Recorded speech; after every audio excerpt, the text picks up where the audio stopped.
Let's begin this bulletin now with some big news coming in from India, where in an unexpected move without India's consent, the US Navy conducted navigation operations in India's exclusive economic zone. Publicly admitting that a military ship entered India's EEZ without consent, the US Navy has gone ahead to say that the operation was intended as a challenge to India's excessive maritime claims.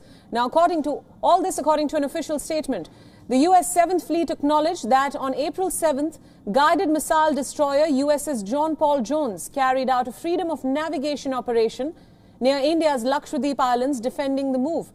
The statement further added that all operations are designed in accordance with international law and demonstrate that the United States will fly, sail and operate wherever international law allows.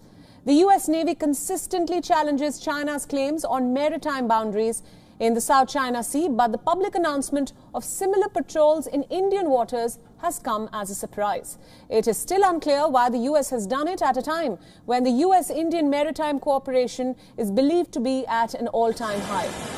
As of now, there is no statement from the Indian government on the announcement from the US. Now, for more details on this story, WION's principal diplomatic correspondent Siddhant Sibal is now joining us live.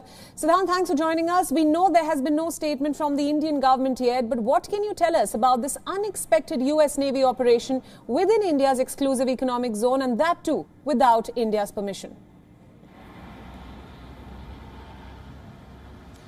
Well, this could be the biggest diplomatic crisis between New Delhi and Washington since the Devyani Khobragade case, when the Indian diplomat was searched, and that, of course, was something that is still being talked about. But largely, what exactly has happened, let's understand what is exclusive economic zone. Under the UNCLOS, that is UN Laws of Seas, which was 1982 Law of Seas, which is basically an international law passed and ratified by most of the countries, barring of course US.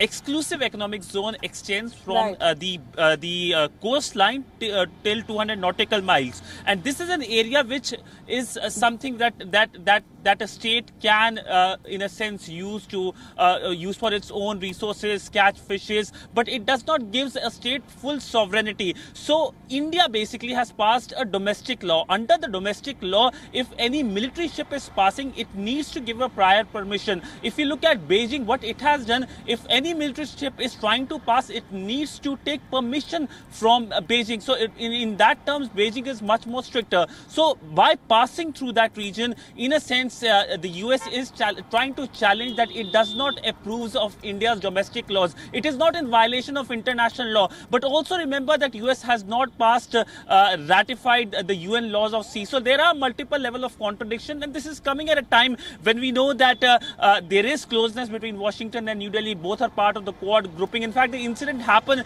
even as John Kerry, who is the US Special Envoy on Climate, was here in Delhi. The press release from the US side says it is on 7th of April the incident happened. So that, of course, could, in a sense, exacerbate the situation. But by and large, there is a history as well. The 7th Fleet of the United States, based in Japan, is the same fleet that came into Bay of Bengal in 1971 to intimidate India. And that time the USSR, the then USSR, had sent its own ship. This was the Liberation War of Bangladesh. So at multiple levels, this has a historical, in a sense, reverberation as well in the Indian Ocean. And now, of course, this incident happened. We are waiting for official reaction from the Indian government. In fact, WION has written to the Pentagon as well. We are waiting for a reaction from the Pentagon as well.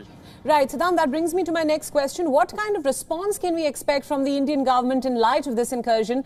This, of course, at a time when the US-India relations are believed to be strong, especially after the recent high-profile visits from US officials, including Lloyd Austin. Well, yes, the reaction of Indian government is awaited. There is so far no reaction, but the reaction from the Indian side will, in a sense, decide perhaps in a sense, talks around the India-US relationship, because remember, the incident has happened just weeks before the Indian Prime Minister participates at the climate meet organized by Joe Biden. It involves 40 countries. So, in a sense, a harsh reaction is something that, of course, can have its shadow on the entire summit as well. But by and large, if we look at the dichotomy, we know that in the past, the Chinese have also violated Indian exclusive economic zones without taking any prior permission. And the Indian Navy ships had chased away the Chinese ships. This time, of course, there is no word from the Indian Navy as well. So there is a dichotomy coming as well. The reaction when it comes to the Chinese ships and reaction when it comes to the American ships. But nonetheless, a reaction is awaited, and the reaction can, in a sense, decide the relationship for next few weeks, just before so many events, whether it's the climate summit, whether it's the Quad in-person meeting. Right, Siddhant, we'll leave it there. Thank you so much for joining us on this broadcast and for all your inputs. WION World is One is now available in your country. Download the app now and get all the news updates on the move.